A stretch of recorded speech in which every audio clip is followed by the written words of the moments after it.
Bugün dərsimiz yerin bərk təbəqəsi necə hərəkət edir mövzusu olacaq. Bundan əvvəlki dərslərimizlə bağlıdır.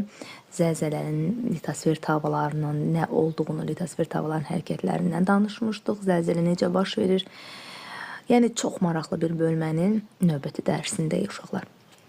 Yerin bərk təbəqəsi necə hərəkət edir mövzusudur. İlk öncə oxuyaq görək litosfer nə edilir? Litosfer nədir və litosfer tavalары nədir? Deməli, litosfer təbəqəsi bütöv deyil və müxtəlif iri çatlara bölünür, parçalara bölünür. Bu parçalar litosfer tavalar və ya tektonik tavalar adlanır. Litosfer tavalar bir-birindən dərin tektonik çatlarla ayrılır.